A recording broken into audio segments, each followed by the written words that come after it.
بالله من الشيطان الرجيم. بسم الله الرحمن الرحيم. الحمد لله الذي هدانا لهذا وما كنا لنهتدي لولا أن هدانا الله.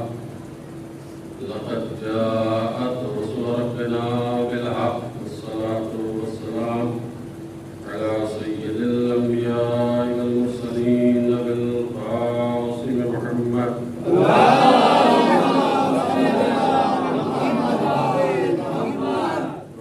الطيبين الطاهرين المعصومين المظلومين ولعنة الله على أعدائهم أجمعين من الآن إلى قيام يوم الدين.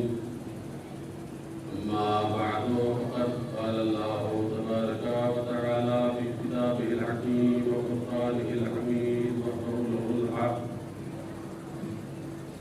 بسم الله الرحمن الرحيم. من عمل صالحا من ذكر أو أنثى وهو مؤمن فلنحيينه حياة طيبة.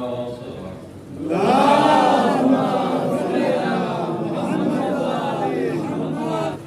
کربلا کے سلسلے میں گفتگو ہو رہی ہے آپ کے سامنے، اور یہ بتانے کی کوشش کی جا رہی ہے کہ کربلا کیا درس دیتی ہے نسل انسانی کو. کربلا جو شہادت کا منبع ہے، کربلا جو جرأت و ایثار کا مرکز ہے، کربلا جس میں عزم و حوصلہ اور ہمت اور جرأت ہے، یہ پیغام صبح قیامت تک کے انسانوں کو اس لیے دیا جا رہا ہے کہ نام حسین اور ذکر حسین کرنے والے کربلا کی ان صفات کو اپنانے کی کوشش کریں. بصیرت کربلا معلیٰ سے اور تمام اقدار انسانی، تمام صفات و کمالات انسانی کربلا سے ہم کو ملتے. کل میں نے آپ کی خدمت میں عرض کیا تھا کہ ایک میسج، ایک پیغام اور ایک درس بصیرت کا درس ہے جو کربلا نے ہم کو دیا. آج کے لیے میرا وعدہ تھا آپ سے کہ ایک اہم ترین درس جو کربلا نے ہم کو دیا ہے وہ ہے درس ہمت. ہمت کربلا میں موج زن ہے. ہر ایک شہید، ہر ایک مجاہد ہمت عالی سے سرشار ہے. ہمت کی جب بات کی جاتی ہے تو ہمت کا مثبت پہلو بھی ہے اور منفی پہلو بھی ہے. ہمت اگر بلند ہو، ہمت اگر عالی ہو تو یہ ہمت کا مثبت پہلو ہے، اور اگر ہمت پست ہو، ہمت سست ہو تو یہ ہمت کا منفی پہلو ہے. سب سے پہلے یہ سمجھنے کی کوشش کریں کہ ہمت کہتے کسے. ہمت کا مفہوم صرف اتنا ہے کہ دنیا میں کوئی انسان ایسا نہیں ہے کہ جو کوئی ہدف نہ رکھتا ہو، کوئی مقصد نہ رکھتا ہو. اگر بے ہدف زندگی ہے، بے مقصد زندگی ہے تو وہ حیوانی زندگی ہے، وہ انسانی زندگی نہیں ہے. ہر انسان اپنی زندگی میں ایک ہدف رکھتا ہے، ایک گول رکھتا ہے، ایک ٹارگٹ رکھتا ہے، اور اس ٹارگٹ اور اس گول اور اس ہدف کو پانے کے لیے، اچیو کرنے کے لیے جو ایفرٹ کرتا ہے، جو توجہ کرتا ہے، جو کوشش کرتا ہے، اسی کوشش کا نام ہے ہمت.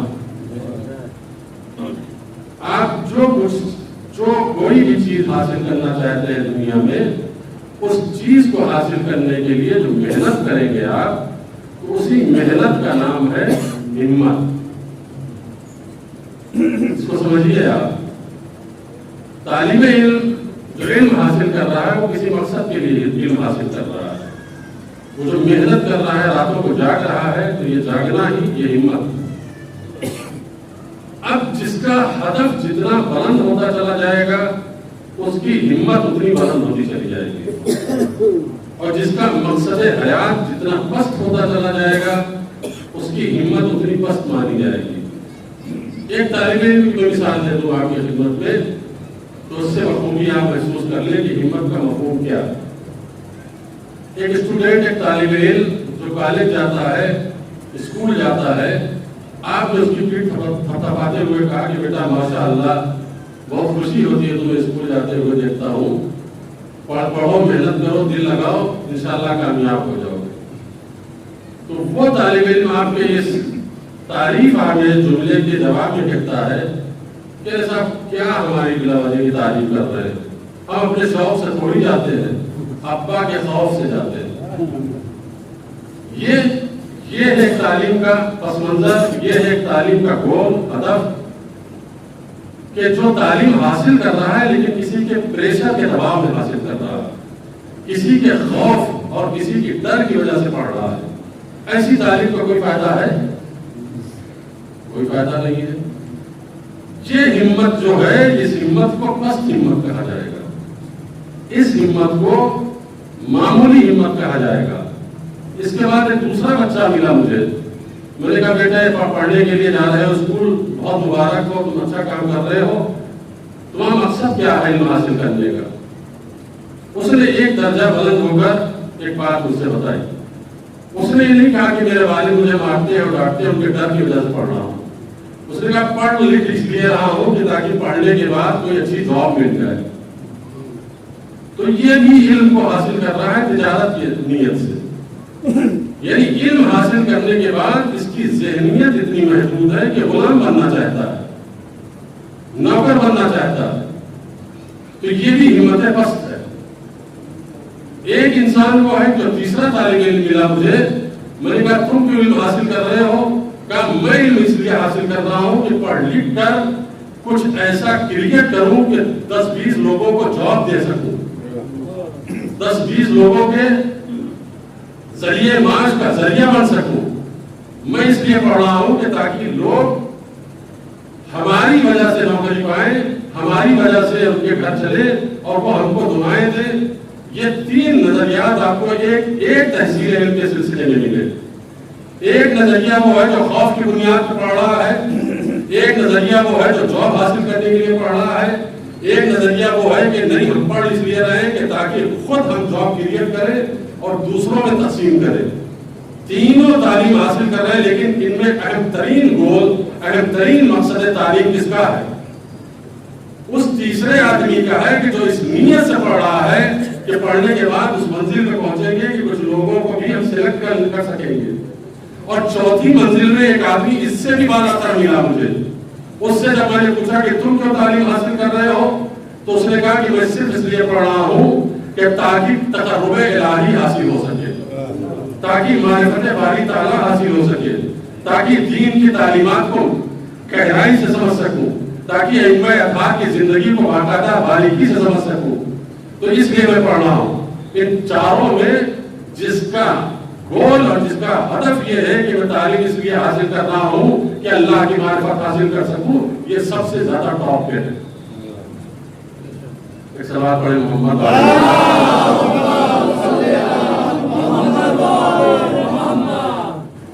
تو تعلیم ہو یا دنیا کا کوئی بھی کام ہو، جیسی ہماری نیت ہوتی بڑھتی چلی جائے گی، اگر مادیت کی طرف چلی جا رہی ہے تو ہماری ہمت پست کہلائے گی، روحانیت کی طرف چلی جا رہی ہے تو ہماری ہمت عالی کہلائے گی۔ ہمت وہ شے ہے کہ جس کی طرف قرآن نے ترغیب دلائی ہے۔ یاجوج ماجوج کا واقعہ بڑا مشہور ہے نا، اور یاجوج ماجوج کہاں پہ تھے؟ جارجیا، جس کو انگلش میں کہتے ہیں ملک جارجیا، انگلش میں فارسی میں گرجستان کہتے ہیں۔ یہ افغانستان، آذربائیجان، ترکی اور روس کے بیچ کا ایک ملک ہے۔ یہاں پہ ایک پہاڑ پایا جاتا تھا اور آج بھی ہے، جس کو کوہ قفقاز کہا جاتا ہے۔